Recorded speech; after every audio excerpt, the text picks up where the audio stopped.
Hi, I am Shakir Babu CK. Basically, I am an educator.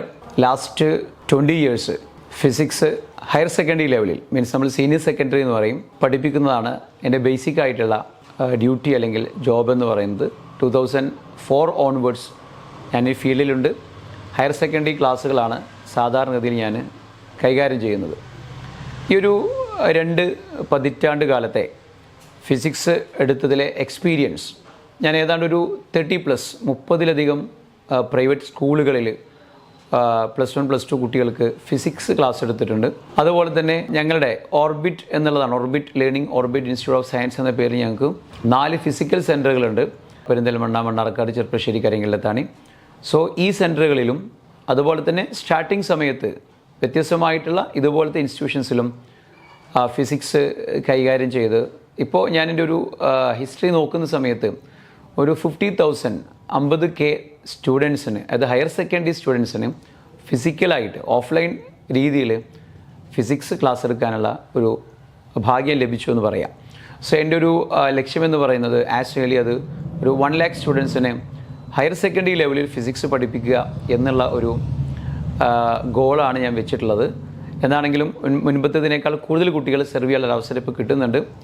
ഇത് ഞാൻ online അല്ല പറയുന്നത്, നമുക്ക് കൊറോണയുമായി ബന്ധപ്പെട്ട് നമുക്ക് ഓൺലൈൻ പ്ലാറ്റ്ഫോം ഉണ്ടാവുകയും അപ്പം ഒരു വർഷത്തിൽ തന്നെ അത് ഒരു സിംഗിൾ ഇയർ തന്നെ നമുക്ക് മോർ ദാൻ 20,000 സ്റ്റുഡൻസിനേക്ക് നമുക്ക് ഓൺലൈനിലൂടെ ഹാൻഡിൽ ചെയ്യാൻ നമുക്ക് ഭാഗ്യം ലഭിച്ചിട്ടുണ്ട്. പക്ഷേ ഒരിക്കലും നമുക്കൊരു ഫിസിക്കൽ ടച്ച് കിട്ടുന്ന ഒരു എക്സ്പീരിയൻസ് ഒരിക്കലും ഓൺലൈൻ ടീച്ചിങ്ങിൽ ഉണ്ടാവില്ല, നമുക്കറിയാം. കാരണം ഓൾറെഡി നമ്മളൊരു സ്റ്റുഡിയോയിൽ നിന്നുകൊണ്ടായിരിക്കും ക്ലാസ് എടുക്കുന്നുണ്ടാവും. നമുക്ക് ഒരിക്കലും ഒരു ഫിസിക്കൽ ടച്ച് എന്താണെങ്കിലും കിട്ടില്ല.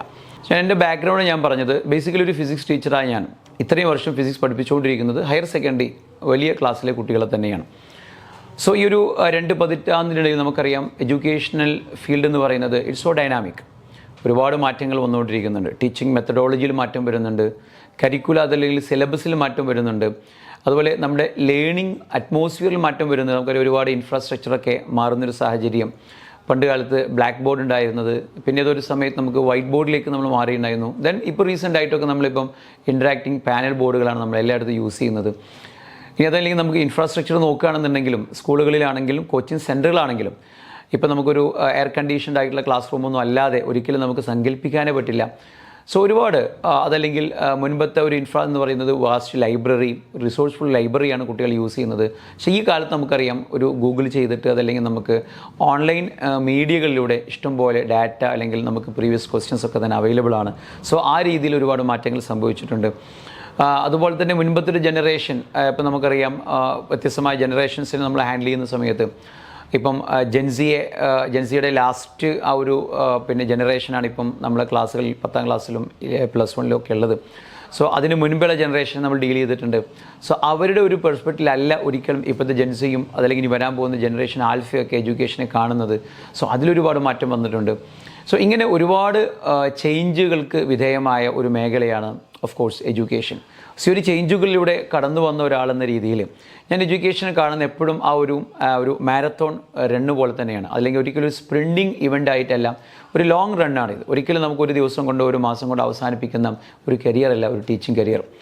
സോ നമുക്കറിയാം എല്ലാ മേഖലയിലും, ഫിസിക്സിൽ മാത്രമല്ല എല്ലാ മേഖലയിലും ഒരു നെക്സ്റ്റ് ജനറേഷനെ ബിൽഡ് ചെയ്യുക, അല്ലെങ്കിൽ വരാൻ പോകുന്ന ഒരു എന്താ പറയുക നമ്മുടെ ഒരു ഇൻ്റർനാഷണൽ ഔട്ട്ലുക്കുള്ള ഒരു ജനറേഷനെ നമ്മൾ വാർത്തെടുക്കുക എന്നുള്ളതാണ് എല്ലാ ടീച്ചേഴ്സിൻ്റെയും ധർമ്മം.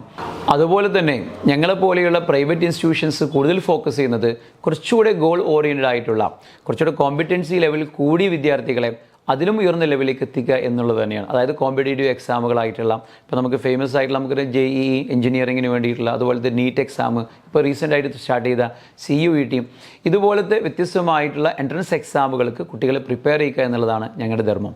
So physics, chemistry, maths, biology തുടങ്ങിയ സ്ട്രീമുകളിൽ നിന്നുള്ള കോമ്പറ്റേറ്റീവ് എക്സാമുകളിൽ പലപ്പോഴും കുറച്ചുകൂടെ ബുദ്ധിമുട്ട് നേരിടുന്ന ഒരു ഫിസിക്സ് സബ്ജക്റ്റ് ഹാൻഡിൽ ചെയ്യാൻ പറ്റുന്നു എന്നുള്ളത് തന്നെ എൻ്റെയും പ്രത്യേകിച്ചിട്ട് പേഴ്സണലി കോമ്പറ്റൻസി ലെവൽ കുറച്ച് കൂട്ടാൻ സഹായിച്ചിട്ടുണ്ട്.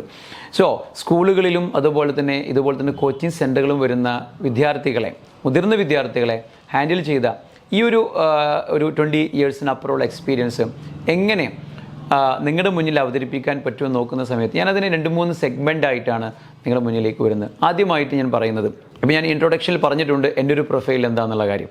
സോ ഇനി മാറാൻ വരുന്ന ജനറേഷനിലേക്ക് വരുന്ന സമയത്ത് നമുക്കറിയാം വ്യത്യസ്തമായിട്ടുള്ള ജനറേഷൻസ്. ഇപ്പോൾ നമുക്കറിയാം ജനറേഷൻ വൈ, നമുക്കറിയാം മില്ലനിയൽസ് എന്ന് പറയുന്ന, സോ ഇവരെ ട്രീറ്റ് ചെയ്തൊരു കാലം ഉണ്ടായിരുന്നു. സോ അവർ കുറച്ചും കൂടെ നമുക്കറിയാം ഒരു ഗോൾ ഓറിയൻറ്റഡ് ആയിട്ടുള്ളൊരു ജനറേഷൻ ആയിരുന്നു. അതുപോലെ കുറച്ചുകൂടെ പേഷ്യൻസി കാണിക്കുന്ന ജനറേഷൻ ആയിരുന്നു. ഇന്നത്തെ പോലത്തെ നമുക്ക് ഗാഡ്ജറ്റുകൾ അതല്ലെങ്കിൽ മൊബൈൽ ഡിവൈസുകൾ തുടങ്ങിയ കാര്യങ്ങളിലൊന്നും തന്നെ ഡിസ്ട്രാക്ഷൻ കാണിക്കാത്തൊരു ജനറേഷൻ ആയിരുന്നു. സോ കുറച്ചും കൂടെയൊക്കെ നമുക്ക് ടൈം അവർക്ക് ബുക്കുകളിൽ അല്ലെങ്കിൽ നമ്മുടെ അക്കാഡമിക്സിൽ സ്പെൻഡ് ചെയ്യാൻ അവസരം കിട്ടിയിട്ടുണ്ടായിരുന്നു. ശരിയല്ലേ? എന്നാൽ ജെൻസിയിലേക്ക് വരുന്ന സമയത്ത് നമുക്കറിയാം അതിൻ്റെ ആദ്യ ജനറേഷൻസ് പലപ്പോഴും ഒരു സ്മാർട്ട് ഫോണൊന്നും ഇല്ലെങ്കിലും കുറച്ചൊക്കെ ഫോണിലൊക്കെ തുടങ്ങി, പിന്നെ സ്മാർട്ട് ഫോണിലേക്ക് വന്ന് ഗാഡ്ജറ്റ്സിലേക്ക് വന്ന്. സോ ഇപ്പോൾ പഠനം തന്നെ കംപ്ലീറ്റും ഒരു സോഷ്യൽ മീഡിയ ബേസ്ഡ് ആയിട്ടുള്ള, സോഷ്യൽ മീഡിയ പോലും പഠനത്തിന് വേണ്ടി ഉപയോഗിക്കുന്ന ഒരുപാട് സമയം ഈ ഒരു സോഷ്യൽ മീഡിയ ആക്ടിവിറ്റീസിൽ നമ്മൾ യൂസ്ഫുള്ളായിട്ടും അല്ലാതെയും സ്പെൻഡ് ചെയ്യുന്ന ഒരു ജനറേഷൻ ജെൻസിയെ നമ്മൾ ട്രീറ്റ് ചെയ്യാൻ തുടങ്ങിയ ഒരു സമയം ഉണ്ടായിരുന്നു. സോ എപ്പോഴും എല്ലാവരും കംപ്ലയിൻറ്റ് പറയുന്ന പോലെ തന്നെ ഹൈലി ഡിസ്ട്രാക്റ്റഡ് ആയിട്ടുള്ള ഒരു ജനറേഷനാണ് ജെൻസി ഈ പഠനത്തിൻ്റെ കാര്യത്തിൽ. പക്ഷേ ഞങ്ങളെ സംബന്ധിച്ചുള്ള അഡ്വാൻറ്റേജ് എന്താണെന്ന് വെച്ചിട്ടുണ്ടെങ്കിൽ ഞാൻ നേരത്തെ പറഞ്ഞു, സ്കൂളുകളിൽ നിന്ന് കിട്ടുന്നതിനേക്കാൾ കുറച്ചും കൂടെ ഇൻഡെപ്ത് കോച്ചിങ് വേണം, കോമ്പറ്റൻസി ലെവൽ കുറച്ചുകൂടെ കൂട്ടണം, അതുപോലെ തന്നെ ഇതുപോലത്തെ എൻട്രൻസ് എക്സാമുകൾ ക്രാക്ക് ചെയ്യണം തുടങ്ങിയ ആഗ്രഹത്തോട് വരുന്ന സ്റ്റുഡൻസിനെ ഡീൽ ചെയ്യുന്നതുകൊണ്ട് തന്നെ കമ്പാരിറ്റീവ്ലി ഡിസിപ്ലിൻ്റെ പാർട്ടിലോ അതല്ലെങ്കിൽ അതുമായി ബന്ധപ്പെട്ട കാര്യങ്ങളിലോ ഞങ്ങൾക്ക് പലപ്പോഴും ഒരു തലവേദന നേരിട്ടിട്ടില്ല. കാരണം കുറച്ചുകൂടെ ഗോൾ ഓറിയൻറ്റഡ് ആയിട്ടുള്ള സ്റ്റുഡൻസ് ആണ് ഇപ്പോഴും ഞങ്ങൾ കൈകാര്യം ചെയ്യുന്നത് എന്നുള്ളത് ഞങ്ങളുടെ അഡ്വാൻറ്റേജ് ആണ് comparative to other teachers in schools. സ്കൂളിൽ നമ്മൾ നമുക്കറിയാം ഗവൺമെൻറ്റിലോ എയ്ഡഡിലോ അൺഎയ്ഡഡിലോ ഒക്കെ പഠിപ്പിക്കുന്ന ടീച്ചേഴ്സിനെ സംബന്ധിച്ച് ഒരു ക്ലാസ്സിൽ ചിലപ്പോൾ 20 അല്ലെങ്കിൽ 30% മാത്രമാണ് കുറച്ചുകൂടെ ഗോൾ ഓറിയൻറ്റഡ് സ്റ്റുഡൻസ് ഉണ്ടാവുള്ളൂ. ബാക്കിയൊക്കെ ഒരു ആവറേജോ ബിലോ ആവറേജോ സ്റ്റുഡൻസിനെ ഡീൽ ചെയ്യുമ്പോൾ ഡിസിപ്ലിൻ വലിയൊരു ഫാക്ടറാണ്. അതല്ലെങ്കിൽ വേറെ ഒരുപാട് കൺസേൺസ് അവർക്കുണ്ട്. ഞങ്ങളെ സംബന്ധിച്ച് അതിലൊക്കെ ഞങ്ങൾ ലക്കിയാണ്. കാരണം എന്താണെന്ന് വെച്ചിട്ടുണ്ടെങ്കിൽ നല്ല കുട്ടികളാണ് പലപ്പോഴും നമ്മുടെ അടുത്തേക്ക് വരുന്നത്. സോ ഇവർക്ക് നല്ല റിസൾട്ട് നേടിക്കൊടുക്കുക എന്നുള്ളതാണ് ഞങ്ങളുടെ ലക്ഷ്യം. സോ ഞാൻ പറയാൻ പോകുന്ന ഒരു മെയിനായിട്ടുള്ള എഡ്യൂക്കേഷണൽ തോട്ടിലുണ്ടാകുന്ന എൻ്റെ ഒരു വ്യത്യാസം അല്ലെങ്കിൽ വ്യത്യസ്തമായ കാഴ്ചപ്പാടെന്താണെന്ന് വെച്ചിട്ടുണ്ടെങ്കിൽ, ഞാനെപ്പോഴും ഈ ഒരു പ്രൈവറ്റ് മേഖല ചൂസ് ചെയ്ത സമയത്ത് തന്നെ പലപ്പോഴും ആളുകൾ പറഞ്ഞിട്ടുണ്ടായിരുന്നു നമുക്കൊരു ഗവൺമെൻറ് എംപ്ലോയി അല്ലെങ്കിൽ ഒരു ഗവൺമെൻറ് ടീച്ചർ ആയിക്കൂടെ, അതല്ലെങ്കിൽ പൈസയൊക്കെ കൊടുത്തിട്ട്, ചില ആളുകൾ പൈസ കൊടുത്തിട്ട് എയ്ഡഡിലൊക്കെ നമുക്ക് സീറ്റ് തരപ്പെടുത്താം, അങ്ങനെ ചെയ്തുകൂടെ, എന്തിനാണ് നമുക്കൊരു ജോബ് ഗ്യാരണ്ടി ഇല്ലാത്ത ഈ ഒരു കോച്ചിങ് മേഖലയിൽ നിൽക്കുന്നത് എന്നും എൻ്റെ കരിയറിൻ്റെ ആദ്യ സമയത്ത് ചോദിച്ച സമയത്ത് തന്നെ എനിക്ക് അതിന് വ്യക്തമായ മറുപടി ഉണ്ടായിരുന്നു. കാരണം എനിക്കത് എൻജോയ് ചെയ്യാൻ പറ്റുന്ന, അത് ഫ്രീഡത്തോടു കൂടെ എൻ്റെ എല്ലാ ഫിലോസഫിയും സൈക്കോളജിയും ഒക്കെ അപ്ലൈ ചെയ്യാൻ പറ്റുന്ന ഒരു മേഖല എന്ന് പറയുന്നത് പ്രൈവറ്റ് മേഖലയാണ്. അത് നമുക്ക് നല്ല ഫ്രീഡം ഉണ്ടാവും, നമുക്ക് നമ്മൾ ഉദ്ദേശിക്കുന്ന രീതിയിൽ പഠിപ്പിക്കാൻ പറ്റും, ഉദ്ദേശിക്കുന്ന ഡെപ്തിൽ നമുക്ക് കണ്ടൻറ്റ് ഷെയർ ചെയ്യാൻ പറ്റും. ഒരിക്കലും ഒരു ഗവൺമെൻറ് സ്കൂളിലോ അല്ലെങ്കിൽ നമ്മൾ എയ്ഡഡ് സ്കൂളിലോ ഈവൻ ഒരു അൺഎയ്ഡഡ് സ്കൂളിലോ ഒരു സ്റ്റാഫായി നിൽക്കുന്ന സമയത്ത് നമ്മളൊരു ബൗണ്ടറിക്കുള്ളിലാണ്. അതായത് നമുക്ക് ഒരുപാട് നോംസ് ഉണ്ടാവും, നമ്മളെ കൺട്രോൾ ചെയ്യാൻ ഒരുപാട് ആളുകളുണ്ടാവും. ഇവിടെ അങ്ങനെയല്ല, നമ്മൾ തന്നെയാണ് നമ്മുടെ മാസ്റ്റർ എന്ന് പറയുന്നത്. അതുകൊണ്ട് തന്നെ നമുക്ക് ഫ്രീഡം ഉണ്ട്. അതുകൊണ്ടാണ് ഈ ഒരു ജോബ് ചൂസ് ചെയ്യുന്നത്. ഇപ്പോൾ നമുക്കൊരു റീസെൻ്റായിട്ട് നമുക്കൊരു സിനാരിയോ നോക്കുകയാണെന്നുണ്ടെങ്കിൽ ഒത്തിരി ആളുകൾ, അത് ടീച്ചിങ് ഫീൽഡിൽ നിന്ന് മാത്രമല്ല, എഞ്ചിനീയറിംഗ് കഴിഞ്ഞ ആളുകളൊക്കെ അല്ലെങ്കിൽ നമ്മൾ മെഡിക്കൽ ഫീൽഡൊക്കെ പ്രൊഫഷണൽ ഡോക്ടറായ ആളുകൾ പലരും നമുക്ക് കോച്ചിങ് ഫീൽഡിലേക്ക് അല്ലെങ്കിൽ ടീച്ചിങ് ഫീൽഡിലേക്ക് വരുന്നൊരു കാഴ്ച നമുക്ക് കാണാം. അതിന് കാരണം ഇത് തന്നെയാണ്, ഒരു ഫ്രീഡം ഉണ്ടാവും. ഓഫ് കോഴ്സ് അതിൻ്റെ ഒരു എന്താ പറയുക ഫിനാൻസ് സൈഡ് ഉണ്ട് എന്നാണെങ്കിൽ നല്ലൊരു ഏണിങ്സിനുള്ള അവസരം ഇവിടെ കൂടുതലാണ് കമ്പാരിറ്റീവ്ലി. മറ്റിടത്തൊക്കെ നമ്മൾ ഒരു മന്തിലോ അതല്ലെങ്കിൽ നമ്മൾ ഇതിനൊക്കെ സാലറി ഫിക്സ് ചെയ്യുന്ന സമയത്ത് ഇവിടെ നമുക്ക് അവർലി ബേസ്ഡ് ആയിട്ടൊരു സാലറി കിട്ടുന്നുള്ള വലിയൊരു അട്രാക്ഷനാണ് ഈ ഒരു മേഖലയിലേക്ക്. അതുകൊണ്ട് തന്നെ നല്ല രീതിയിൽ പഠിച്ച സ്റ്റുഡൻസ് പലരും അവർ കോഴ്സ് ഏത് കംപ്ലീറ്റ് ചെയ്താലും കോച്ചിങ് മേഖലയിലേക്ക് വന്നിട്ട് ഫിസിക്സോ അല്ലെങ്കിൽ കെമിസ്ട്രി, മാത്സ്, ബയോളജി, കമ്പ്യൂട്ടറൊക്കെ നല്ല രീതിയിൽ, അതായത് ഒരു പിന്നെ BSc, MSc, B.Ed, M.Ed ഒക്കെ കഴിഞ്ഞ് വരുന്ന ഒരു പ്രൊഫഷണൽ ടീച്ചറിനേക്കാൾ നല്ല രീതിയിൽ ഈ എഞ്ചിനീയറിംഗ് മേഖലയിൽ നിന്നും മെഡിക്കൽ മേഖലയിൽ നിന്നും വന്ന ഒരുപാട് ആളുകൾ ഈ മേഖലയിൽ പെർഫോം ചെയ്യുന്നുണ്ട്. ഒരു പരിധിവരെ ഇതൊരു അൺഓർഗനൈസ്ഡ് സെക്ടറായിട്ടാണ് നിലനിൽക്കുന്നതെങ്കിലും ചുരുക്കം ചില സ്ഥാപനങ്ങൾ ഇതിനെ ഓർഗനൈസ് ലെവലിൽ കൊണ്ടുവരികയും ഒരു നല്ല സിസ്റ്റമാറ്റിക് ആയിട്ടുള്ളൊരു അപ്രോച്ച് ഈ ഒരു മേഖലയിൽ ഇംപ്ലിമെൻറ്റ് ചെയ്യുകയും ചെയ്തിട്ടുണ്ടെന്ന് നമുക്ക് മനസ്സിലാക്കാൻ പറ്റും. അതിൻ്റെ ഫലമായിട്ട് തന്നെ ഒത്തിരി, എസ്പെഷ്യലി നമുക്കറിയാം കോവിഡിന് ശേഷം പോസ്റ്റ് കോവിഡിൽ ഒത്തിരി പുതിയ ന്യൂ ജനറേഷൻ ടെക്നിക്കുകൾ ഒത്തിരി ഇതിൽ ഉത്ഭവിച്ചിട്ടുണ്ടെന്ന് നമുക്ക് അറിയാൻ പറ്റും. അതുകൊണ്ട് തന്നെ ഡേ ബൈ ഡേ പോസ്റ്റ് കോവിഡിൽ ഒത്തിരി ഓർഗനൈസ്ഡ് ആയിട്ടുള്ള ലെവലിൽ അല്ലെങ്കിൽ ഓർഗനൈസ്ഡ് സ്ഥാപനങ്ങൾ ഈ മേഖലയിലേക്ക് വരികയും അത് ഇതിൻ്റെ സ്റ്റാൻഡേർഡ് വളരെ നല്ല രീതിയിൽ കൂട്ടുകയും ചെയ്തിട്ടുണ്ടെന്ന് നമുക്കിപ്പം കണ്ടുവരുന്ന അഡ്വർടൈസ്മെൻറ്റോ അതല്ലെങ്കിൽ മാർക്കറ്റിംഗ് സ്ട്രാറ്റജിയോ കണ്ടു കഴിഞ്ഞാൽ നമുക്ക് മനസ്സിലാവും. ഞാനൊരു സ്ഥാപനങ്ങളെ പേരെടുത്ത് പറയുന്നില്ലെങ്കിലും എന്താണെങ്കിലും അതിൻ്റെ ഒരു മാറ്റം വളരെ വിസിബിളാണ്, നമുക്ക് പറയേണ്ടി വരും. ഞാൻ പറഞ്ഞു എൻ്റെ കാഴ്ചപ്പാടിൽ എഡ്യൂക്കേഷനിലെ കുറച്ച് വ്യത്യസ്തമായിട്ടുള്ള ചില കാഴ്ചപ്പാടുകളാണ് ഈ ഒരു മേഖലയിൽ ഞാൻ നിങ്ങളുമായിട്ട് ഷെയർ ചെയ്യാൻ പോകുന്നത്. ഞാൻ എപ്പോഴും ഈ എഡ്യൂക്കേഷണൽ ബാക്ക്ഗ്രൗണ്ട് മനസ്സിലാക്കാൻ വേണ്ടിയിട്ടും ധാരാളം യാത്ര ചെയ്യാറുണ്ട്. അത് എക്സ്പോകളാണെന്നുണ്ടെങ്കിലും അതല്ലെങ്കിൽ എഡ്യൂക്കേഷണൽ സ്ഥാപനങ്ങളാണെന്നുണ്ടെങ്കിലും അത് വ്യത്യസ്തമായ സ്റ്റേറ്റുകളിലും വ്യത്യസ്തമായ കൺട്രീസിലും ഞാൻ പോകാറുണ്ട്. പ്രത്യേകിച്ച് എൻ്റെ ഒരു യാത്ര എന്ന് പറയുന്നത് അവിടുത്തെ ഒരു സൈറ്റ് സീയിങ്ങോ അതല്ലെങ്കിൽ എന്തെങ്കിലും ഒരു പ്ലഷർ ട്രിപ്പിനപ്പുറം അവിടുത്തെ എഡ്യൂക്കേഷൻ സ്ഥാപനങ്ങൾ വിസിറ്റ് ചെയ്യുകയും നമ്മുടെ നാട്ടിൽ അവൈലബിൾ ആയിട്ടുള്ള നമുക്കറിയാം ചില രീതികളുണ്ടാവും, അതിൽ നിന്ന് എന്ത് വ്യത്യസ്തമായ രീതിയിലാണ് അവിടെ എഡ്യൂക്കേഷൻ പ്ലാറ്റ്ഫോം വർക്ക് ചെയ്യുന്നതെന്ന് മനസ്സിലാക്കാനാണ് ഞാൻ പലപ്പോഴും യാത്ര ചെയ്തിട്ടുള്ളത്. സോ റീസെൻ്റായിട്ട് ഞാൻ ഒരു 2-3 വർഷം മുൻപേ, അതായത് സിംഗപ്പൂർ വിസിറ്റ് ചെയ്ത സമയത്ത്, പലപ്പോഴും ഞാൻ ഒരു ഹയർ സെക്കൻഡറി ലെവലിൽ പ്രവർത്തിക്കുന്ന ഒരാളായതുകൊണ്ട് തന്നെ അവിടെ ഞാൻ എനിക്ക് ഇതൊരു കോച്ചിങ്ങിൻ്റെ സ്കോപ്പൊക്കെ സിംഗപ്പൂരുണ്ടോ എന്ന് വെറുതെ അറിയാൻ വേണ്ടിയിട്ട് ആ ഒരു മേഖലയിലേക്ക് ഇറങ്ങുന്ന സമയത്ത് ഞാൻ മനസ്സിലാക്കിയത് അവിടെ ഒരിക്കലും ഹയർ ക്ലാസ്സുകളിൽ, അതായത് +1 +2 ലെവലിലൊന്നും ഒരു കോച്ചിങ് സെൻറ്ററുകളോ അല്ലെങ്കിൽ കോച്ചിങ് സിസ്റ്റമോ തന്നെ അവൈലബിൾ അല്ല. കാരണം എന്താണെന്ന് വെച്ചിട്ടുണ്ടെങ്കിൽ നമ്മൾ ഇവിടുത്തെ 10th പബ്ലിക് എക്സാം പോലെ അവിടെ പബ്ലിക് എക്സാം നടക്കുന്നത് 6ാം ക്ലാസ്സിലാണ്. ഒന്ന് ആലോചിച്ച് നോക്കും, കേവലം 11 വർഷം പ്രായമുള്ള അല്ലെങ്കിൽ 11 വയസ്സ് പ്രായമുള്ള ഒരു കുട്ടിയെ നമ്മൾ പബ്ലിക് എക്സാം നടത്തുക മാത്രമല്ല അവിടെ നിന്ന് ആ ഒരു ഫിൽട്രേഷൻ സ്റ്റാർട്ട് ചെയ്യും. മീൻസ് അവർ +2 ഒക്കെ കഴിയുന്ന സമയത്ത് ആ ഒരു കുട്ടി എഞ്ചിനീയറിംഗ് ലെവലിലേക്ക് പോകണോ, അതല്ലെങ്കിൽ മെഡിക്കൽ പ്രൊഫഷനിലേക്ക് വരണോ, ഒരു ടീച്ചർ ആവണോ, അതല്ലെങ്കിൽ ഒരു ഒരു ഇൻഡസ്ട്രി എക്സ്പേർട്ട് ആവണോ, ഒരു പൊളിറ്റീഷ്യൻ ആവണോ, മീൻസ് ആ കുട്ടിയുടെ മേഖല എന്താണോ എന്ന് കേവലം ആ കുട്ടി 6ാം ക്ലാസ്സിൽ പഠിക്കുന്ന സമയത്ത് എക്സാം നടത്തിയിട്ട് ആപ്റ്റിറ്റ്യൂഡ് ബേസ്ഡ് ആയിട്ട് അവർ നിർണ്ണയിക്കുന്നുണ്ട്. ആ കുട്ടിക്ക് ആ ഒരു സ്ട്രീം മീൻസ് മെഡിക്കൽ കരിയറിലേക്ക് പോകണമെന്നുണ്ടെങ്കിൽ ആ 6ാം ക്ലാസ്സിൽ നിന്ന് തന്നെ ആ ഒരു ഫിൽട്രേഷൻ കഴിഞ്ഞിട്ടുണ്ടാകും. എന്തുമാത്രം അഡ്വാൻസ്ഡ് ആണ് സിംഗപ്പൂർ പോലെയുള്ള അല്ലെങ്കിൽ ഫിൻലാൻഡ് പോലെയുള്ള രാജ്യങ്ങളെന്ന് പലപ്പോഴും നമ്മൾ കേട്ടിട്ടുണ്ടാവുക. എഡ്യൂക്കേഷൻ ലെവലിൽ ഇത് വളരെ അടിപൊളിയായിട്ട് എക്സ്പീരിയൻസ് ചെയ്ത ഒരാളാണ് ഞാൻ. അപ്പോൾ ഞാൻ ചിന്തിച്ച കാര്യം നമ്മളിവിടുത്തെ കാര്യമാണ്. മീൻസ് നമ്മളിവിടെ നമുക്കറിയാം 10ാം ക്ലാസ്സിൽ മാത്രമാണ് പബ്ലിക് എക്സാം ഉള്ളത്. 6ലോ അല്ലെങ്കിൽ 7ലോ 8ലോ ഒന്നും തന്നെ ഒരുപക്ഷെ കുട്ടികൾ ട്യൂഷന് പോലും പോകാറില്ല. കാരണം ചിലപ്പോൾ ഓൾ പാസ്സായിരിക്കാം. ഇനി അതല്ലെങ്കിൽ തന്നെ ഒരിക്കലും ഒരു അക്കാഡമിക് അച്ചീവ്മെൻറ്റിന് നമ്മൾ വലിയ പ്രാധാന്യം ആ ഒരു ക്ലാസ്സുകളിൽ കൊടുക്കാറില്ല. സത്യമല്ലേ? സോ ഒരു 9ാം ക്ലാസ് എത്തുമ്പോൾ കുറച്ച് കുട്ടികളൊക്കെ ചിലപ്പോൾ ട്യൂഷന് പോകും. 10ാം ക്ലാസ്സിൽ എത്തുന്ന സമയത്ത് ഓൾമോസ്റ്റ് എല്ലാവരും ട്യൂഷന് പോകും. ബിക്കോസ് പബ്ലിക് എക്സാം വരുന്നത് 10th. സോ അതിനുശേഷം +1 +2ലേക്ക് വരുന്ന സമയത്തും നമ്മൾ നല്ലപോലെ ട്യൂഷൻ കോച്ചിങ് എടുക്കാറുണ്ട്. പക്ഷേ നമ്മളിവിടെ പലപ്പോഴും മനസ്സിലാക്കേണ്ട ഒരു കാര്യം, നമ്മൾ ഒരു പ്രയോഗം ഉണ്ടല്ലേ, കതിരിൽ വളം വെക്കുക എന്ന് പറയുന്നൊരു പ്രയോഗമാണ് പലപ്പോഴും നമ്മൾ ഇന്ത്യൻ സിസ്റ്റം എന്ന് പറയുന്നത്. അതൊരു ജനറൽ എഡ്യൂക്കേഷൻ എല്ലാ ആളുകൾക്കും കൊടുക്കുക. ഒരിക്കലും ഒരു സ്പെഷ്യാലിറ്റി അവിടെ ഇല്ല, അല്ലെങ്കിൽ ഒരു പ്രത്യേക കെയറിങ് അവിടെ ഇല്ല.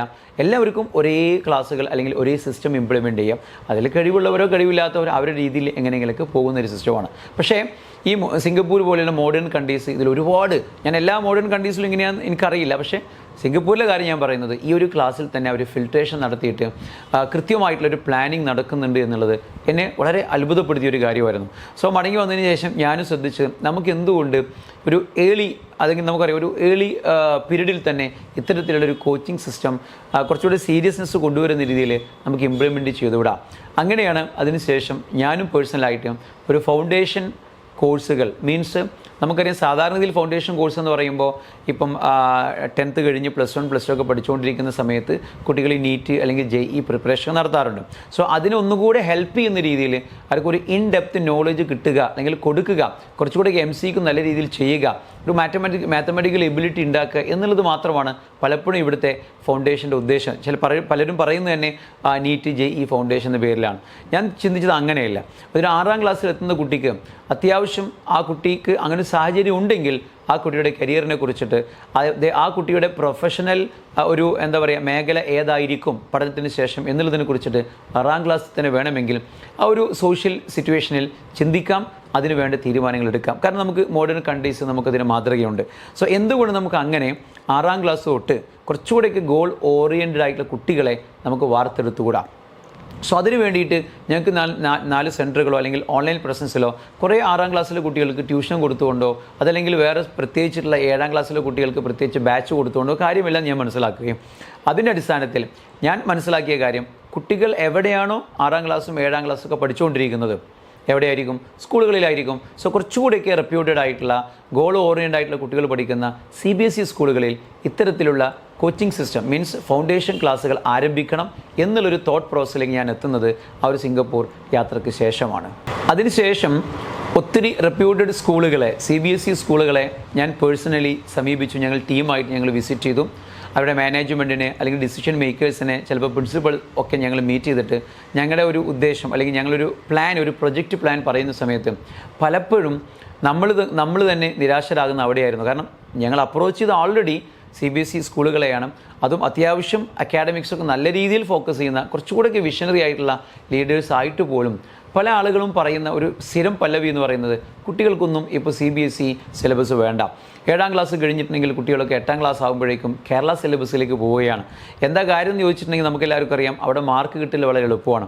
10th ബോർഡ് എക്സാമിൽ എളുപ്പത്തിൽ SLCയിൽ മാർക്ക് കിട്ടും. അപ്പോൾ അതുവഴി +1 +2 കേരള സിലബസിൽ എളുപ്പത്തിൽ അഡ്മിഷൻ കിട്ടും. +1 +2 കേരള അഡ്മിഷൻ എടുത്തു കഴിഞ്ഞിട്ടുണ്ടെങ്കിൽ ബോർഡ് എക്സാമിൽ നല്ല മാർക്ക് കിട്ടും. അപ്പോൾ അവിടേക്ക് കോമ്പിറ്റൻസി എന്നുള്ളൊരു വാക്ക് അവരുടെ മനസ്സിലില്ല. അവരും ആ ഒരു മാറ്റം ആക്സെപ്റ്റ് ചെയ്ത പോലെയാണ് നമുക്ക് തോന്നിയത്. അതായത് നമ്മൾ കുട്ടികളെ എത്ര കൊടുത്തിട്ടും കാര്യമില്ല, 7th കഴിഞ്ഞാൽ കുട്ടികൾ കേരള സിലബസിലേക്ക് പോവുകയാണ് ചെയ്യുന്നത്.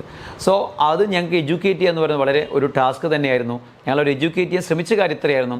നമ്മൾ വ്യത്യസ്തമായ രീതിയിൽ CBSE സ്കൂൾ ബുദ്ധിമുട്ടുള്ള അല്ലെങ്കിൽ CBSE കരിക്കുലം ബുദ്ധിമുട്ടുള്ള കുട്ടികൾ കേരളയിലേക്ക് പോയിക്കോട്ടെ, കമ്പാരിറ്റീവ്ലി അത് ഈസിയാണ്. ബട്ട് നല്ലൊരു ഗോൾ ഓറിയൻറ്റഡ് ആയിട്ടുള്ള നല്ല കോമ്പിറ്റൻസി ലെവൽ കീപ്പ് ചെയ്യുന്ന ഒരു കുട്ടി എന്തിന് മാർക്ക് എളുപ്പത്തിൽ കിട്ടും എന്ന് വിചാരിച്ച് മാത്രം കേരള സിലബസിലേക്ക് പോകണം. ആ കുട്ടിക്ക് നല്ലൊരു ട്രെയിനിങ് കൊടുത്താൽ, ഒരു പക്ഷേ നമ്മൾ ഇൻഹൗസ് ടീച്ചേഴ്സിന് അത്ര കോമ്പറ്റൻസ് ലെവൽ ഇല്ലെങ്കിൽ കോമ്പറ്റൻ്റ് ആയിട്ടുള്ള ടീച്ചേഴ്സിനെ വെച്ചുകൊണ്ട് അല്ലെങ്കിൽ ഞങ്ങളെപ്പോലത്തെ ഫാക്കൽറ്റി ടീമുമായിട്ട് അല്ലെങ്കിൽ ഫാക്കൽറ്റി പൂളുമായിട്ട് ടൈപ്പ് ചെയ്തുകൊണ്ട് ഒരു ഇൻഹൗസ് കോച്ചിങ് കൊടുക്കുക വഴി നല്ല കുട്ടികളെ നമുക്ക് അവിടെ റിറ്റെയിൻ ചെയ്യാം.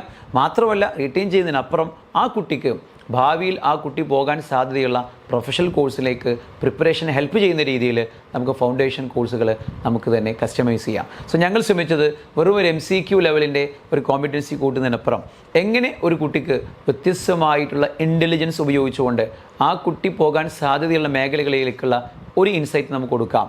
അതിൻ്റെ ഫലമായിട്ട് ഞങ്ങൾ ഒരുപാട് ക്യാമ്പസുകളിൽ ഈ ഒരു ഫൗണ്ടേഷൻ കോഴ്സുകൾ സ്റ്റാർട്ട് ചെയ്തിട്ടുണ്ട്.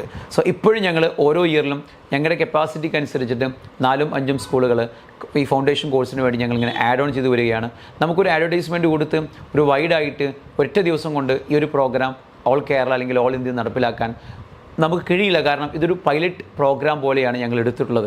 കാരണം ഇതിൻ്റെ റിസൾട്ട് നമുക്കവിടെ റിഫ്ലക്ഷനിൽ വേണം. അതായത് നമ്മൾ 6th 7th അതിൽ അപ് ടു 10th വരെ നമ്മൾ ഈ ഫൗണ്ടേഷൻ കൊടുക്കുക വഴി കുട്ടിക്ക് അതൊരു എൻറ്റയർലി ഡിഫറെൻ്റ് ആയിട്ടുള്ള സ്ട്രീമല്ല. കുട്ടിയുടെ CBSE എക്സാമിന് വേണ്ടിയിട്ടുള്ള പഠനം അതിന് അലൈൻമെൻറ്റോടു കൂടെയാണ്, അതിനെ അലൈൻ ചെയ്യുന്ന രീതിയിലാണ് ഞങ്ങൾ കോച്ചിങ് കൊടുക്കുന്നത്. അതുകൊണ്ട് തന്നെ കുട്ടിക്ക് എന്ത് ചെയ്യാം, ഈ ബോർഡ് എക്സാമുകൾ അല്ലെങ്കിൽ CBSE എക്സാമുകളിൽ നല്ലപോലെ പെർഫോം ചെയ്യാൻ പറ്റും. അതൊരു അപ്പർ ഹാൻഡ് അവർക്ക് എന്താണെങ്കിലും കിട്ടും. അതോടൊപ്പം തന്നെ കുട്ടിയുടെ ആ ഒരു പൊട്ടൻഷ്യൽ, കുട്ടിയുടെ ഒരു സ്കില്ല്, കുട്ടിയുടെ ഒരു എന്താ പറയുക ആ ഒരു എബിലിറ്റി നമുക്ക് എന്താണെങ്കിലും ഡേ ബൈ ഡേ ഇൻക്രീസ് ചെയ്യാൻ പറ്റുന്നുണ്ട്. സോ ഇതിൻ്റെ റിസൾട്ട് കുട്ടിയുടെ പഠനത്തിൽ കാണണം. പ്ലസ് 7th കഴിഞ്ഞ് ഒരിക്കലും ആ കുട്ടി കേരളയിലേക്ക് ഇനി പോകുന്നില്ല, ഞാൻ CBSE എന്നെ കണ്ടിന്യൂ ചെയ്യാണ്, ബിക്കോസ് എനിക്ക് വേണ്ടത് ഈ ഒരു സിസ്റ്റമാണെന്ന് കുട്ടി 8th പറയുന്ന അല്ലെങ്കിൽ 7th കഴിയുമ്പോൾ പറയുന്നൊരു സിസ്റ്റം നമ്മൾ ഓരോ സ്കൂളുകളിലും ജനറേറ്റ് ചെയ്തുകൊണ്ടിരിക്കുകയാണ്. ഇതുപോലെ തന്നെ 10th കഴിഞ്ഞ കുട്ടികൾ വളരെ കൂടുതലായിട്ടും കുട്ടികളും CBSE കരിക്കുലം ഒഴിവാക്കിയിട്ടും കേരളയിലേക്ക് പോകുന്നതിന് പകരം 10th കഴിഞ്ഞാലും സിലബസ് സെയിം തന്നെയാണല്ലോ, NCERT സിലബസ് തന്നെയാണ് കേരള സ്റ്റേറ്റും അതുപോലെ തന്നെ CBSEയും ഫോളോ ചെയ്യുന്നത്. പിന്നെ എന്തിന് ഒരു മാർക്ക് മാത്രം മുന്നിൽ കണ്ടുകൊണ്ട് നമ്മൾ കേരളയിലേക്ക് പോകണം? അതുകൊണ്ട് നമുക്ക് CBSEയിൽ തന്നെ തുടരാം എന്ന് കുട്ടികൾ 10th കഴിഞ്ഞ കുട്ടികൾ പറയുന്നിടത്താണ് ഈ ഒരു പ്രോഗ്രാമിൻ്റെ സക്സസ് എന്നുള്ളത് കൊണ്ട് തന്നെ ഞങ്ങൾ ഇംപ്ലിമെൻറ്റ് ചെയ്ത ക്യാമ്പസുകളെല്ലാം ഞങ്ങൾ കൃത്യമായിട്ട് മോണിറ്റർ ചെയ്തുകൊണ്ടിരിക്കുകയാണ്.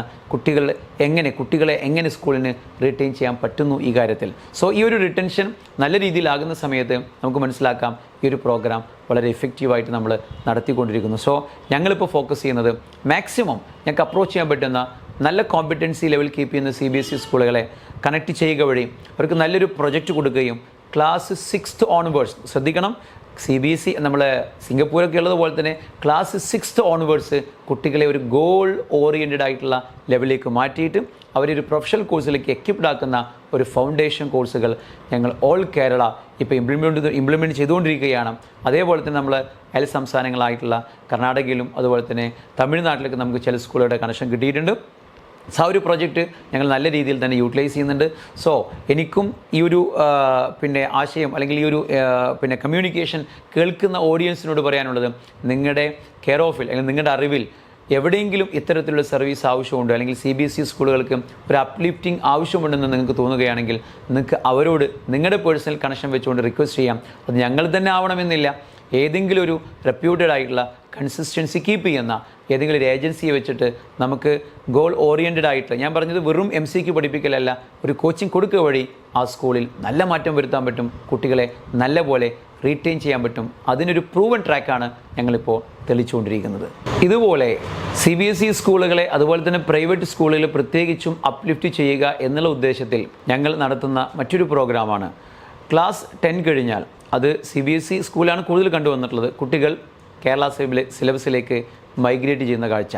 ഒറ്റ കാര്യമാണ് അവർക്ക് എക്സ്ക്യൂസ് അല്ലെങ്കിൽ അവരുടെ കൺസേൺ, ബോർഡ് എക്സാമിൽ മാർക്ക് കിട്ടാൻ കേരള സിലബസാണ് വളരെ നല്ലത്. ഈവൻ നമുക്കറിയാം ടെക്സ്റ്റ് ബുക്ക് എല്ലാം സെയിം ആണ്, NCERT സിലബസാണ്, ഒരേ ക്ലാസ്സാണ്, ഡെപ്ത് വ്യത്യാസമുണ്ട്. മീൻസ് ചിലപ്പം കേരള സിലബസിൽ കുറച്ചുകൂടെ ഇൻ ഡെപ്ത് കോച്ചിങ്ങിൻ്റെ ആവശ്യം ഉണ്ടാവില്ല. ബട്ട് ഒരേ ബുക്കിനെ ബേസ് ചെയ്തിട്ട് വ്യത്യസ്തമായ ക്വസ്റ്റ്യൻ പാറ്റേൺ വെച്ച് എക്സാം നടത്തുന്ന സമയത്ത് മാർക്ക് മാത്രം സ്കോർ ചെയ്യാൻ വേണ്ടി കുട്ടികൾ കേരളയിലേക്ക് പോകുന്നതിൻ്റെ ഒരു കോൺസിക്വൻസ് മാത്രം ഞാൻ നിങ്ങളുമായി ഷെയർ ചെയ്യാം. അതായത് കുറച്ച് കാലം മുൻപേ CUET എക്സാം വരുന്നതിന് മുൻപേ, സെൻട്രൽ യൂണിവേഴ്സിറ്റിക്കുള്ള എൻട്രൻസ് ടെസ്റ്റുകൾ വരുന്നതിന് മുൻപേ മാർക്ക് ബേസ്ഡ് ആയിട്ടാണ് സെൻട്രൽ യൂണിവേഴ്സിറ്റിയിൽ അഡ്മിഷൻ കൊടുത്തിരുന്നത്. സോ അക്കാലത്ത് ഒരു വർഷം കേരളത്തിൽ നിന്ന് 1000-ലധികം കുട്ടികളാണ് ഡൽഹിയിലും മറ്റ് പരിസരത്തിലുള്ള കോളേജുകളിൽ അഡ്മിഷൻ കിട്ടിയത്. കാരണം കേരള സ്റ്റുഡൻസിന് ഓൾമോസ്റ്റ് 1200 1200 അതിനടുത്തോ മാർക്കുള്ള ഒരുപാട് കുട്ടികളുണ്ടായിരുന്നു.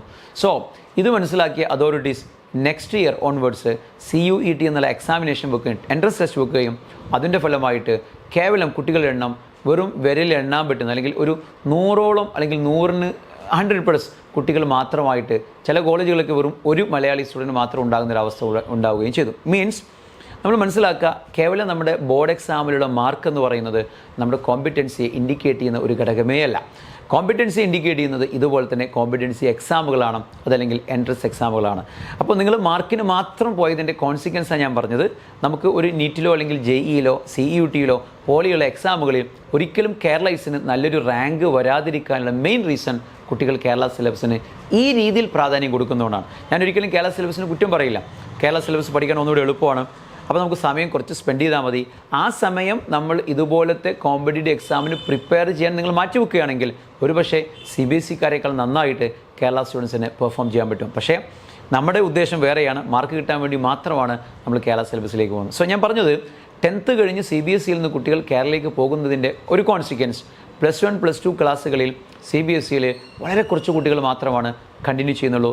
സീനിയർ സെക്കൻഡറി അഫിലിയേഷൻ ഒഴിവാക്കിയ സ്കൂളുകൾ പോലും ഒത്തിരി ഉണ്ട്, നമ്മൾ കേട്ടിട്ടുണ്ടാവും. സോ ഒരു 10 കുട്ടികളോ 12 കുട്ടികളോ ഒക്കെ വെച്ചുകൊണ്ട് ഒരു ബാച്ച് കൊണ്ടുപോകാൻ വളരെ ബുദ്ധിമുട്ടായതുകൊണ്ട് തന്നെ നല്ലൊരു ഫാക്കൽറ്റിയെ വെക്കാൻ കഴിയാതെ ആവുക, നല്ലൊരു പേയ്മെൻറ്റ് കൊടുക്കാൻ അവർക്ക് പലപ്പോഴും പറ്റില്ല, സാലറി കൊടുക്കാൻ പറ്റില്ല. സോ ചിലപ്പോൾ 8th-ലോ 9th-ലോ ഒക്കെ എടുക്കുന്ന ടീച്ചേഴ്സിനെ വെച്ച് +1 +2 കൈകാര്യം ചെയ്യുന്നതിൻ്റെ ഗുരുതരമായിട്ടുള്ള കോൺസിക്വൻസ് അടുത്തു വരുന്നു. കുട്ടിക്ക് കണ്ടൻറ്റ് പോലും മനസ്സിലാവുന്നില്ല. സ്വാഭാവികമായിട്ടും കുട്ടി വിചാരിക്കുന്നത് CBSEയുടെ പ്രശ്നമാണ്. ഒരിക്കലും CBSEയുടെ പ്രശ്നമല്ല, അത് ഹാൻഡിൽ ചെയ്യുന്ന ടീച്ചേഴ്സിൻ്റെ പ്രശ്നമാണ്. അതല്ലെങ്കിൽ അത് മോണിറ്റർ ചെയ്യാത്ത അതോറിറ്റീസിൻ്റെ മാനേജ്മെൻറ്റിൻ്റെ ഒരു പ്രശ്നമായിട്ടാണ് എനിക്ക് തോന്നിയിട്ടുള്ളത്. സോ ഈ കുട്ടികളെ അവിടെ റിട്ടൈൻ ചെയ്യാൻ വേണ്ടിയിട്ട് ഞങ്ങൾ ചെയ്യുന്ന ഒരു നല്ല പ്രോഗ്രാമാണ് 10th കഴിഞ്ഞ് +1ലേക്ക് ജോയിൻ ചെയ്യാൻ, റിസൾട്ടൊക്കെ വരുന്നതിന് മുൻപ് തന്നെ, ജോയിൻ ചെയ്യാൻ പോകുന്നതിന് മുൻപ് തന്നെ നിൽക്കുന്ന കുട്ടികൾക്കുള്ള ഒരു ബ്രിഡ്ജ് കോഴ്സ് ഞങ്ങൾ കൊടുക്കാറുണ്ട്. കാരണം എന്താണെന്ന് വെച്ചിട്ടുണ്ടെങ്കിൽ 10th കണ്ടിന്യൂഷൻ അല്ല +1 +2, നമുക്കറിയാം അത് 8th 9th കണ്ടിന്യൂഷനാണ്. അതുകൊണ്ട് തന്നെ 10th കഴിഞ്ഞ കുട്ടികൾക്ക് ശരിക്കും അതിൻ്റെ മാർക്ക് +1 പഠിക്കാൻ ഒരിക്കലും ഒരു നല്ല ഹെൽപ്ഫുൾ ആവും എന്ന് എനിക്ക് തോന്നിയിട്ടില്ല. അതുകൊണ്ട് തന്നെ ഇവർക്കൊരു എന്താണ് സയൻസ്, എന്താണ് മാത്സ്, എന്താണ് ഇവർക്ക് പഠിക്കാനുള്ള സബ്ജക്റ്റുകളെന്ന് കൃത്യമായിട്ട് മനസ്സിലാകുന്ന രീതിയിൽ ഒരു ബ്രിഡ്ജ് കോഴ്സ്, അതും ഞങ്ങളിപ്പോൾ ചെയ്തുകൊണ്ടിരിക്കുന്നത് ഞങ്ങളുമായിട്ട് കൊളാബറേറ്റ് ചെയ്യുന്ന ക്യാമ്പസുകളിൽ ഫ്രീ ഓഫ് കോസ്റ്റിൽ ഈ ഒരു ബ്രിഡ്ജ് കോഴ്സ് ഞങ്ങൾ പ്രൊവൈഡ് ചെയ്യുന്നുണ്ട്. ഏത് കുട്ടികൾക്കും, ആ CBSE സ്കൂൾ 10th ക്ലാസ് പാസ്സായ അല്ലെങ്കിൽ കംപ്ലീറ്റ് ചെയ്ത കുട്ടികൾക്ക് മാത്രമല്ല, അതിൻ്റെ പരിസരത്തിലുള്ള സ്കൂളുകളിൽ നിന്നൊക്കെ കുട്ടികൾക്ക് ഈ ബ്രിഡ്ജ് കോഴ്സ് അറ്റൻഡ് ചെയ്യുക വഴി വെറും 2 ആഴ്ച നീണ്ടു നിൽക്കുന്ന ഈ പ്രോഗ്രാമിൽ കുട്ടിക്ക് ആ ഒരു 2 വീക്സ് കൊണ്ട് തന്നെ കുട്ടിക്ക് സയൻസ് മേഖലയിൽ പഠിക്കാൻ എന്തെങ്കിലും ബുദ്ധിമുട്ടുണ്ടോ, ഇത് കുട്ടിക്ക് ആപ്റ്റാണോ, ഇത് പഠിക്കുന്നതിന് എന്തെങ്കിലും പ്രശ്നം നേരിടുന്നുണ്ടോ എന്ന് മനസ്സിലാക്കാം. അതുവഴി നമുക്ക് ഫിൽറ്റർ ചെയ്യാൻ പറ്റും ഈ കുട്ടി whether this student is fit for science, അതിൽ ഫിറ്റ് അല്ലെങ്കിൽ അയാൾക്ക് കൊമേഴ്സ് വേണോ ഹ്യൂമാനിറ്റീസ് നമുക്ക് എന്ത് ചെയ്യാം, ഹ്യൂമാനിറ്റീസ് വേണോ എന്നൊക്കെ അവർ ഗൈഡ് ചെയ്തിട്ട് ആ കുട്ടിയെ നമുക്ക് കൃത്യമായിട്ട് നമുക്ക് ചാനലൈസ് ചെയ്യാൻ പറ്റും. സോ ഇതിനു വേണ്ടി നടത്തുന്ന ഒരു ബ്രിഡ്ജ് പ്രോഗ്രാം CBSE സ്കൂളുകളിൽ ഒത്തിരി സ്കൂളുകളിൽ ഞങ്ങൾ നടത്തുന്നുണ്ട്.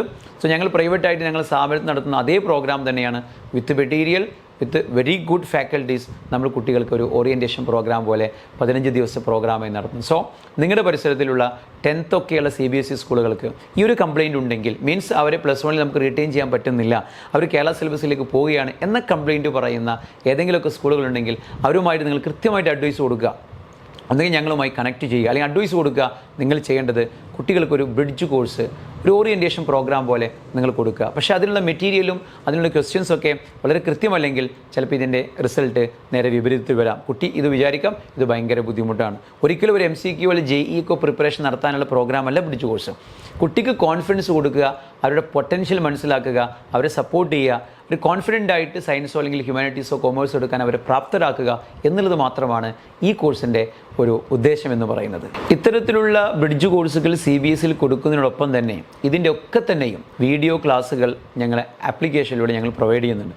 പലതും ഞങ്ങൾ പബ്ലിക്കായിട്ട് നമുക്ക് സ്റ്റുഡൻസിന് കൊടുക്കുന്നത് കുറവാണെങ്കിലും സ്ഥാപനങ്ങളുമായിട്ട് കൊളാബറേറ്റ് ചെയ്തിട്ട്, ഇപ്പോൾ എക്സാമ്പിൾ ഒരു സ്കൂളുണ്ട്, ഒരു CBSE സ്കൂളുണ്ട്, ആ സ്കൂളിന് ഒരു വീഡിയോ ക്ലാസ് അറേഞ്ച് ചെയ്യുന്നതാണ് ചിലപ്പോൾ ബുദ്ധിമുട്ടായിരിക്കാം. പക്ഷേ ഞങ്ങളുടെ വീഡിയോ ക്ലാസ്സുകൾ നമുക്ക് വെബ് വേർഷനായിട്ടും അതുപോലെ ആപ്പ് വേർഷനായിട്ടും സ്കൂളിലേക്ക് കൊടുക്കുന്ന ഒരു സർവീസ് ഞങ്ങൾ ചെയ്യുന്നുണ്ട്. ഇതുവഴി നമുക്കൊരു മാസമായ കുട്ടികൾക്ക്, അതായത് പ്രൊഡക്റ്റീവായിട്ടുള്ള ക്ലാസ്സുകൾ കൊടുക്കാൻ പറ്റും. C the difference. നമുക്ക് യൂട്യൂബ് ക്ലാസ്സുകൾ എന്ന് പറയുന്നത് ഒരിക്കലും അതിൻ്റെ ഒതൻറ്റിസിറ്റി നമുക്ക് പറയാൻ പറ്റില്ല. ഞങ്ങളടുത്തുള്ള 20+ ഇയേഴ്സ് എക്സ്പീരിയൻസ് ഉള്ള ഫാക്കൽറ്റീസ് കൊടുക്കുന്ന ക്ലാസ്സുകളുണ്ടല്ലോ, അത് ഒതൻറ്റിക്കാണ്. അതൊരിക്കലും നമുക്ക് യൂട്യൂബിൽ അവൈലബിൾ അല്ല. ബിക്കോസ് അത് വളരെ മൂല്യമുള്ളതാണ്. അത് ഞങ്ങൾ സ്കൂളുകൾ കൊളാബറേറ്റ് ചെയ്ത് കൊടുക്കുന്നുണ്ട്. സോ ഏതെങ്കിലും സ്കൂളുകളിൽ കോച്ചിങ് കുറച്ച് വീക്കാണ് നമുക്ക് തോന്നുക ആണെന്നുണ്ടെങ്കിൽ കൃത്യമായിട്ട് നമുക്ക് എന്ത് ചെയ്യാൻ പറ്റും, ഈ ഒരു കാര്യം ഇംപ്ലിമെൻറ്റ് ചെയ്യാൻ പറ്റും. ഇതിനോടൊപ്പം തന്നെ ഞങ്ങളുടെ ഒരു മാസ്റ്റർ പ്രോഗ്രാമാണ്, ഞങ്ങളുടെ ഫ്ലാഗ്ഷിപ്പ് പ്രോഗ്രാമാണ് ആപ്റ്റിറ്റ്യൂഡ് ടെസ്റ്റിംഗ്. നമുക്കറിയാം ഹൊവാർഡ് ഗാർഡനർ എന്ന് പറയുന്ന ഒരു സൈക്കോളജിസ്റ്റ് ഉണ്ടാക്കിയ മൾട്ടിപ്പിൾ ഇൻ്റലിജൻസ് തിയറി ഉണ്ട്. ഓരോ വ്യക്തിക്കും 8 തരത്തിലുള്ള ഇൻ്റലിജൻസ് ഉണ്ടെന്നാണ് ഈ തിയറി പറയുന്നത്. അത് മ്യൂസിക്കൽ ഇൻ്റലിജൻസ് ഉണ്ട്, പാടാനും മ്യൂസിക് ഇൻസ്ട്രുമെൻസും പ്രവർത്തിക്കാനുള്ള കഴിവുണ്ട്. ലിംഗ്വിസ്റ്റിക് ഇൻ്റലിജൻസ് ഉണ്ട്, ലാംഗ്വേജുകൾ കൈകാര്യം ചെയ്യാനുള്ള കഴിവുണ്ട്. ഇൻ്റർപേഴ്സണൽ ഇൻ്റലിജൻസ് ഉണ്ട്, അത് വ്യക്തികൾ തമ്മിലുള്ള ഇൻട്രാപേഴ്സണൽ, വ്യക്തിയുടെ ഉള്ളിലുള്ള ഇൻ്റലിജൻസ്. ഇതിനെ ബേസ് ചെയ്തിട്ടാണ് ഒരാൾ രാഷ്ട്രീയക്കാരനാവണോ, ടീച്ചറാവണോ, റൈറ്ററാവണോ, അങ്ങനത്തെ കാര്യങ്ങളൊക്കെ തീരുമാനിക്കുന്ന ഒരു ഇൻ്റലിജൻസ് നമുക്കുണ്ട്. അതുപോലെ തന്നെ നമുക്ക് മാത്തമാറ്റിക്കൽ എബിലിറ്റി ചെക്ക് ചെയ്യുന്ന അനലിറ്റിക് ഇൻ്റലിജൻസ് നമുക്കുണ്ട്. അത് മാത്തമാറ്റിക്കൽ എബിലിറ്റി ചെക്ക് ചെയ്യുന്ന ഇൻ്റലിജൻസ് നമുക്കുണ്ട്. നാച്ചുറലിസ്റ്റിക് ഇൻ്റലിജൻസ് ഉണ്ട്. ഇത്ര ആളുകളാണ് നേച്ചറുമായി ബന്ധപ്പെട്ട ബോട്ടണി അല്ലെങ്കിൽ സുവോളജി ഇങ്ങനത്തെ കോഴ്സുകളിലേക്ക് ഇവർ പോകുന്നത്.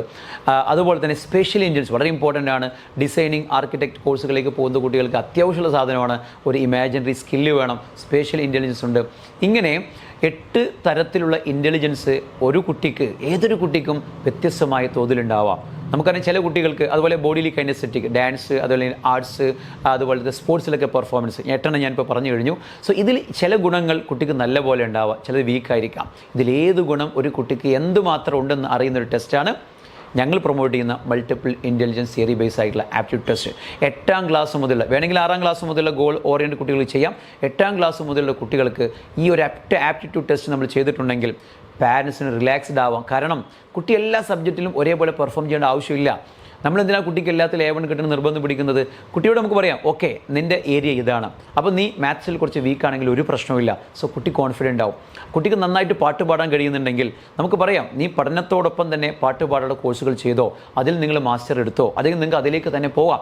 സോ നിങ്ങൾ ആലോചിക്കുക, ഇപ്പം നമുക്കറിയാം 14 വയസ്സുള്ള വൈഭവ് സൂര്യവംശമൊക്കെ സെഞ്ചുറി അടിച്ച് ഒരു ത്രില്ലിൽ നിൽക്കുന്ന ഈ സമയത്ത് നമുക്കറിയാം ആ കുട്ടിക്ക് ഒരു ടാലൻറ്റ് ഉണ്ടായിരുന്നു, അതിന് മാതാപിതാക്കൾ സപ്പോർട്ട് ചെയ്തു. ആ കുട്ടിക്ക് നിർബന്ധമായിട്ടും ബോഡിലി കൈനസ്തെറ്റിക് ഇൻ്റലിജൻസ് ഉണ്ട്, അത് മാതാപിതാക്കൾ തിരിച്ചറിഞ്ഞു, അതിന് സപ്പോർട്ട് ചെയ്തതുകൊണ്ടാണ് നമ്മളെടുത്ത് 14 വയസ്സുള്ള കുട്ടി സ്കൂളിൽ നിന്ന് ഇപ്പോഴും മാത്സിലെ പ്രോബ്ലം, ഫിസിക്സിലെ പ്രോബ്ലം മാത്രം ചെയ്തുകൊണ്ടിരിക്കുക. സോ ആപ്റ്റിറ്റ്യൂഡ് ടെസ്റ്റ് എന്ന് പറയുന്നത് ഒരു ഓൺലൈൻ ടെസ്റ്റും പിന്നെ കൗൺസിലിംഗ് ഉൾപ്പെടുന്ന ഒരു പ്രോഗ്രാമാണ്.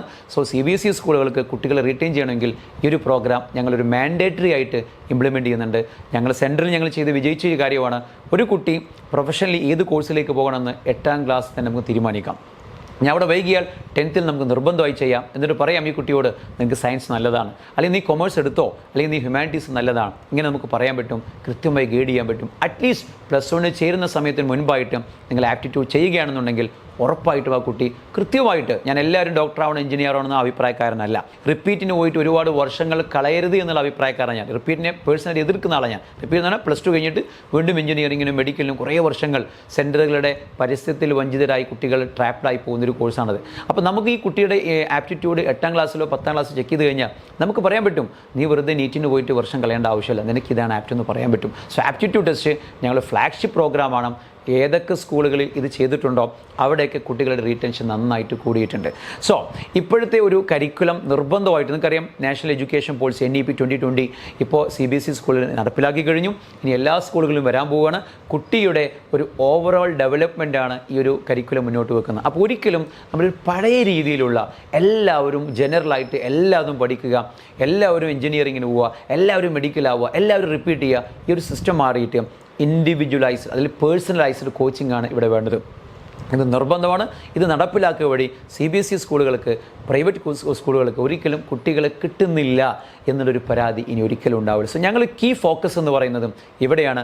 ആപ്റ്റിറ്റ്യൂഡ് ടെസ്റ്റ് പ്രോപ്പറായി നടത്തുക, നല്ലൊരു കൗൺസിലിംഗ് കൊടുക്കുക, കുട്ടിയെ കൃത്യമായിട്ട് ഗൈഡ് ചെയ്യുക. ഇത് എല്ലാ പ്രോഗ്രാമുമായിട്ടും കണക്റ്റഡ് ആണ്. ഇത്തരം കുട്ടികൾക്ക് നമുക്ക് ഫൗണ്ടേഷൻ കോഴ്സുകൾ അവർ ചോദിച്ചു വരും. ഇത്തരം കുട്ടികൾക്ക് CBSE ക്ലാസ്സുകളിൽ തുടരാനുള്ള ഒരു കോൺഫിഡൻസ് ഉണ്ടാവും. ഇത്തരം കുട്ടികൾക്ക് അവരുടെ ഒരു സൈക്കോളജി പറയുന്ന, അവരുടെ ഒരു പേഴ്സണാലിറ്റി ട്രൈറ്റ്സ് പറയുന്ന കോഴ്സിലേക്ക് പോകാനും ഭാവിയിൽ ഒരു ജോലി കിട്ടി അതൊരിക്കലും കിട്ടിയത് വരേണ്ട ആവശ്യമില്ല, അവിടെ തന്നെ തുടർന്നു പോകാനും കഴിയും. സോ ഇത്തരത്തിലുള്ള എല്ലാ പ്രോഗ്രാമുകളും ഒരു ഇൻ്റഗ്രേറ്റഡ് പ്രോഗ്രാമായിട്ട് ക്യാമ്പസുകളിലേക്ക് വരണം. ഇത് ഇംപ്ലിമെൻറ്റ് ചെയ്യുകയാണെന്നുണ്ടെങ്കിൽ എഡ്യൂക്കേഷൻ സിസ്റ്റത്തിന് അതിൻ്റെ കൃത്യമായിട്ടുള്ള ഔട്ട്പുട്ട് കിട്ടുമെന്നാണ് എൻ്റെ ഈ ഒരു 20 വർഷത്തെ എക്സ്പീരിയൻസിലൂടെ ഞാൻ കണ്ടെത്തിയ കാര്യം. സോ നമ്മൾ ഇന്ന് ഡിസ്കസ് ചെയ്തതിൻ്റെ നെറ്റ്ഷെൽ എന്ന് പറയുന്നത്, എഡ്യൂക്കേഷണൽ സിസ്റ്റം എന്ന് പറയുന്നത് so dynamic, it is not static. അതുകൊണ്ട് തന്നെ നമ്മളെപ്പോഴും പറയും, ഒരു ടീച്ചർ എന്ന് പറഞ്ഞാൽ teacher is one who can explain colour to a blind. അന്ധനായ ഒരു വ്യക്തിക്ക് കളറ് പോലും മനസ്സിലാക്കി കൊടുക്കാൻ കഴിവുള്ള ആളെയാണ് അധ്യാപകൻ എന്ന് പറയേണ്ടത്. ഒരിക്കലും ഒരു BEdോ MEdോ ചെയ്തുകൊണ്ട് ഒരു ടീച്ചറാവില്ല, അത് നിർബന്ധമേ അല്ല ശരിക്കും പറഞ്ഞു. പക്ഷേ നമ്മുടെ മനസ്സിലുള്ള കാര്യങ്ങൾ അത് നല്ല സബ്ജക്റ്റ് കോമ്പിറ്റൻസി ലെവൽ കീപ്പ് ചെയ്തുകൊണ്ട് കുട്ടികളിലേക്ക് എക്സ്പീരിയൻസ് ഷെയർ ചെയ്യുക എന്നുള്ളതാണ്. ഐൻസ്റ്റീൻ പറഞ്ഞിട്ടുണ്ട്, നോളേജിൻ്റെ അടിസ്ഥാനം എന്ന് പറയുന്നത് എക്സ്പീരിയൻസ് ആണ്. എക്സ്പീരിയൻസിലൂടെ നമുക്ക് മനസ്സിലാക്കിക്കൊണ്ട്, നമുക്ക് അനുഭവിച്ചറിഞ്ഞുകൊണ്ട്, നമ്മുടെ സെൻസറി ഓർഗൻസിലൂടെയും അല്ലാതെയും അനുഭവിച്ചറിഞ്ഞുകൊണ്ട് മാത്രമേ, ഒരു എക്സ്പീരിയൻസിലൂടെ മാത്രമേ നോളേജ് നമുക്ക് ഷെയർ ചെയ്യാൻ പറ്റുള്ളൂ. സോ ഇത്തരത്തിലുള്ള ഒരു കരിക്കുലം നമ്മൾ എല്ലായിടത്തും, അത് കോച്ചിങ് സെൻറ്ററുകൾ ഫോളോ ചെയ്യണം. ഒരിക്കലും നമ്മുടെ വെസ്റ്റഡ് ഇൻട്രസ്റ്റിന് വേണ്ടി ഞാൻ പറയുന്നു, ഇത് പറയുന്ന സമയത്ത് ചിലപ്പോൾ ചില സ്ഥാപനങ്ങൾക്ക് എന്നോട് എതിർപ്പുണ്ടായേക്കാം, പക്ഷേ that is A truth.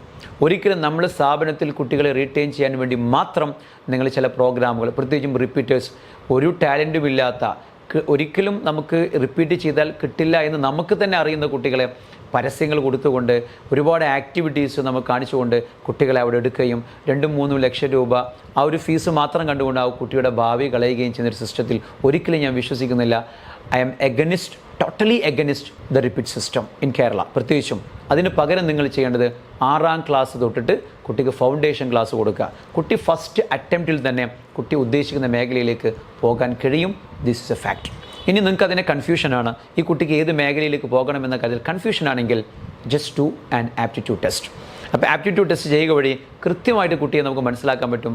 Parents, നല്ലൊരു കൗൺസിലിംഗ് കിട്ടുന്ന പാരൻ്റ് ആണെങ്കിൽ വളരെ ഫ്രീ ആയിട്ട്, റിലാക്സ്ഡ് ആയിട്ട് ആ ഒരു ടീച്ചർ പാരൻറ്റ് സ്റ്റുഡൻറ്റ് റിലേഷൻ നമുക്ക് മെയിൻറ്റെയിൻ ചെയ്യാൻ പറ്റും. സോ ഇത് മുന്നിൽ കണ്ടുകൊണ്ട് ഞങ്ങൾ മുന്നോട്ട് വെക്കുന്ന, ഞങ്ങൾ ആ ഒരു ക്യാപ്ഷൻ തന്നെ ഞങ്ങൾ X/Y സോറി സൊല്യൂഷൻ എന്നാണ്. That is X/Y. കുട്ടിക്ക് ഒന്നുകിൽ X എന്ന ഓപ്ഷൻ ഉണ്ട്, അല്ലെങ്കിൽ Y. അത് കോഴ്സിലാവട്ടെ, സ്ട്രീമിലാവട്ടെ, പഠന മേഖലകളിലാവട്ടെ. X/Y സൊല്യൂഷൻസ് എന്ന പേരിൽ ഞങ്ങളിത് എഡ്യൂക്കേറ്റ് ചെയ്തുകൊണ്ടിരിക്കുകയാണ്.